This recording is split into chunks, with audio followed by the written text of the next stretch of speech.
because I've been helping companies work on this problem for 16 years. I've seen it all.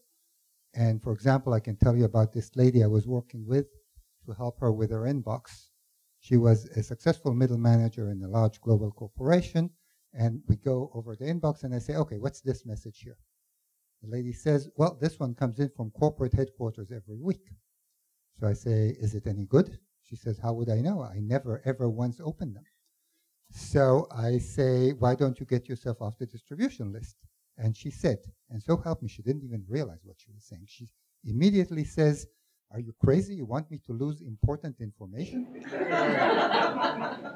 Typically, people in an enterprise receive between 50 and 300 messages daily.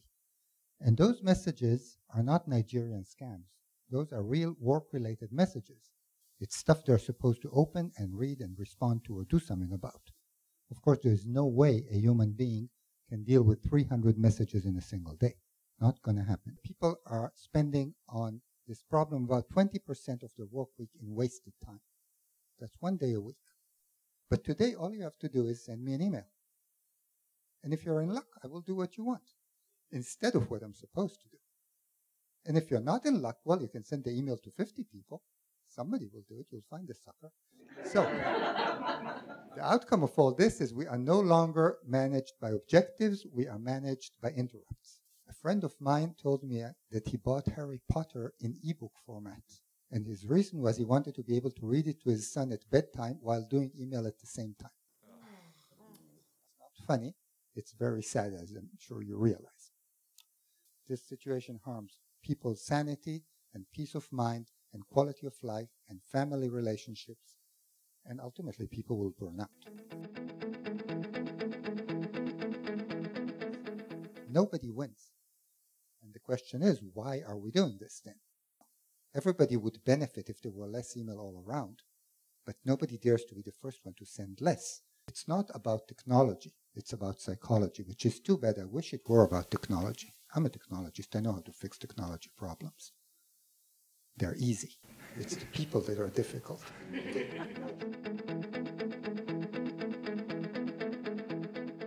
But some companies out there are actually leading the way and doing very interesting things and deploying very interesting solutions. And I can tell you about some of those. Your people will jump up and say, this is moronic, you don't do it, you can't do it, we can't allow it. Guess what? You can do it, and it works. All you need is the courage to stand up to people. The results are good. All those stupid, annoying messages disappear. The email load went down not just for the Friday, but for the whole week. The result of that was that printer reached the market much ahead of schedule, something unprecedented in that company.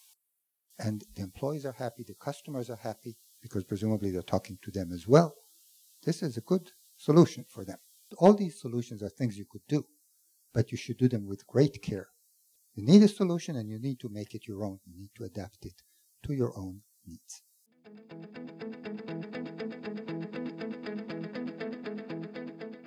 My question is, why do people feel like they need to CC millions of people? They do that because they want to get noticed.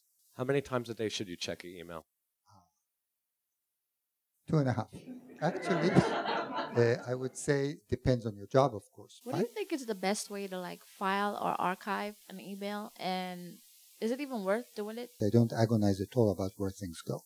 What would you recommend would be habits to get into to prevent this from happening?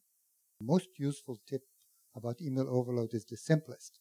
Set times during the day when you do your email and don't do it any other time. There's a book out there called Never Do Email in the Morning. Bad name. You don't have to buy the book. You've seen the title, right?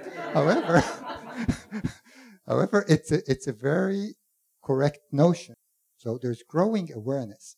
That said, it's still a tiny fraction of organizations that are actually doing something.